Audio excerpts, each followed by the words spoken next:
The Tale of a Little Pig Robinson. Chapter 1. When I was a child, I used to go to the seaside for the holidays. We stayed in a little town where there was a harbor and fishing boats and fishermen. They sailed away to catch herrings in nets. When the boats came back home again, some had only caught a few herrings. Others had caught so many that they could not all be unloaded onto the quay. Then horses and carts were driven into the shallow.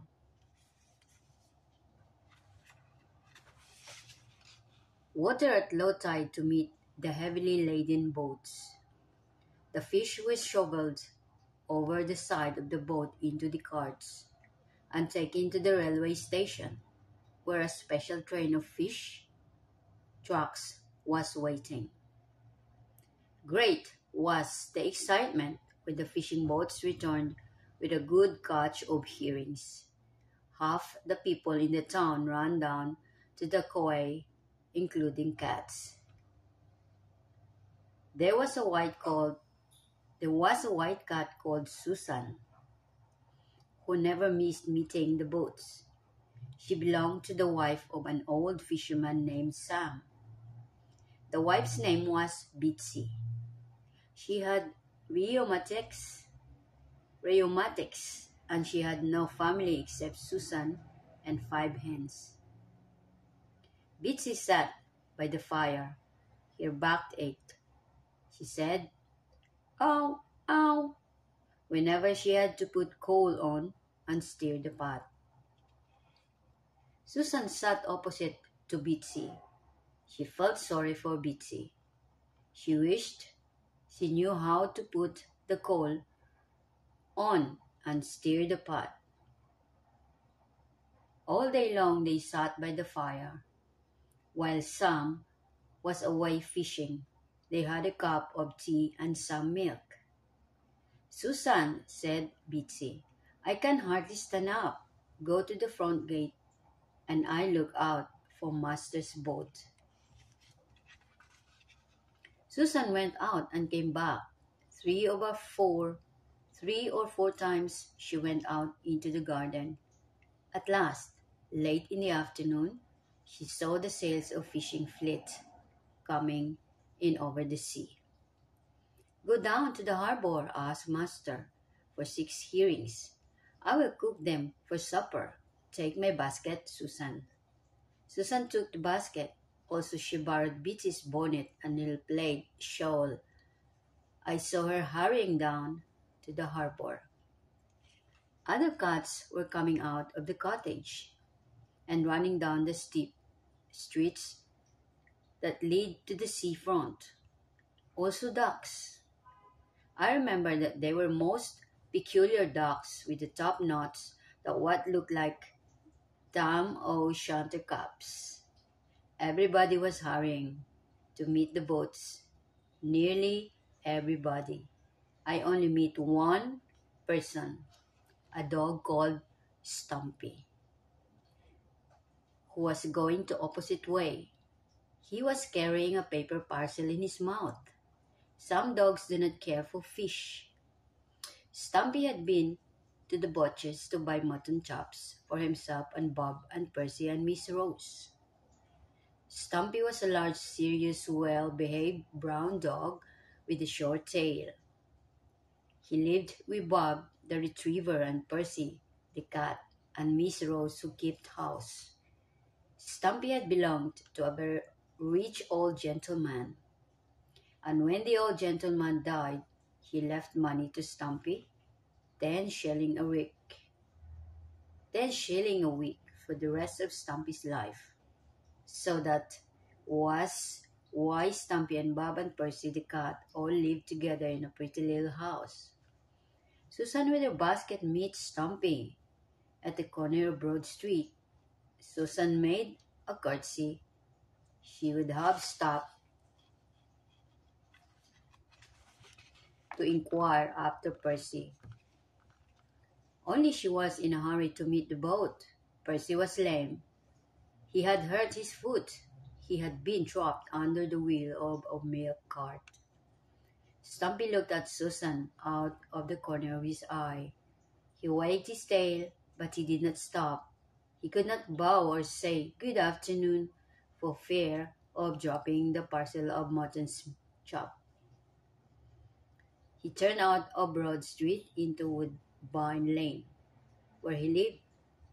He pushed open the front door and disappeared into a house. Presently, there was a smell of cooking, and I have no doubt that Stumpy and Bob and Miss Rose enjoyed their mutton chop. Percy could not be found at dinner time. He had slipped out of the window, and, like all the other cats in the town, he had gone to meet the fishing boats. Susan hurried along Broad Street and took the short cut to the harbor, down a steep flight of steps. The ducks had wisely gone another way, round by the seafront. The steps were too steep and slippery for anyone less sure-footed than a cat. Susan went down quickly and easily. There were 43 steps rather dark and slimy between high backs of houses. A smell of roofs and pitch and a good deal of noise came up from below. At the bottom of the steps was the quay, or landing place beside the inner harbor. The tide was out. There was no water. The vessels rested on the dirty mud.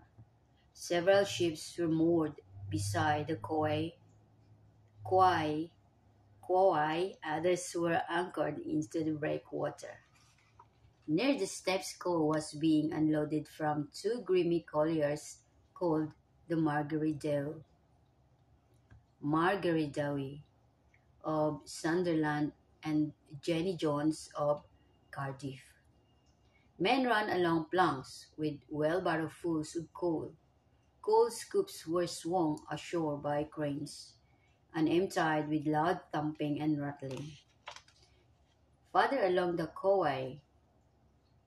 another another ship called the Pound of Candles was taking a mixed cargo on board. Bales, casks, packing cases, barrels, all manner of good were being stowed into the hold. Sailors and stevedores shouted, chains rattled and clanked. Susan waited for an opportunity to slip past the noisy crowd. They watched a cask of cider that bobbed and swung in the air. On its passage from the quay to the deck of the Pound of Candles, a yellow cat sat in the rigging was also watching the cask. The rope ran through the pulley. The cask went down Babbitt onto the deck, where a sailorman was waiting for it. Said the sailor down below. "Look out! Mind your head, young sir. Stand out of the way." "Wee, wee, wee," grunted the small pink pig, scampering round the deck of the Pound of Candles. The yellow cat in the rigging watched the small pink pig. The yellow cat in the rigging looked across to Susan on the quay. The yellow cat winked. Susan was surprised to see a pig on board the ship, but she was in a hurry. She threaded her way along the quay amongst coal and cranes and men. Wheeling hand trucks and noises and smells.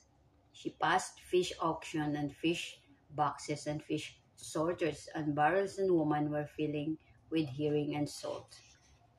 Seagulls whooped and screamed. Hundreds of fish boxes and tons of fresh fish were being loaded into the hold of a small steamer. Susan was glad to get away from the crowd, down a much shorter flight of steps onto the shore of the outer harbor. The ducks arrived soon afterwards, waddling and quacking, and old Sam's boat, the Bitsy Temens, last of the herring fleet and heavy laden. came in round and breakwater and drove her blunt nose into the shingle. Sam was in high spirits. He had a big catch. He and his mate and two lads commenced to unload their fish into carts. As the tide was too low to float the fishing boat up to the quay, the boat was full of herrings. But good luck or bad luck, Sam never failed to throw a handful of herrings to Susan. Here's for the two old girls in a hot supper. Catch them, Susan. Honest now. Here's a broken fish for you. Now, take the others to Bitsy. The duck were doubling and gobbling. The seagulls were screaming and swooping. Susan climbed the steps with her basket of herrings and went home by back streets. Old Bitsy cooked two herrings for herself and Susan, another two for Sam's supper when he came in.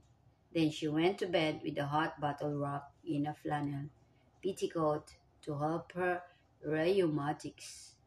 Sam ate his supper and smoked a pipe by the fire, and then he went to bed, but Susan sat a long time by the fire, considering. She considered many things, fish and ducks, and Percy with the lame foot and dogs that eat mutton chops, and the yellow cat on the ship, and the pig. Susan thought it strange to see a pig upon a ship called Pond of Candles. The mice peeped out under the cupboard door. The sandals fell together on earth. Susan purred gently in her sleep and dreamed of fish and pigs. She could not understand that pig on board the ship, but I know all about him.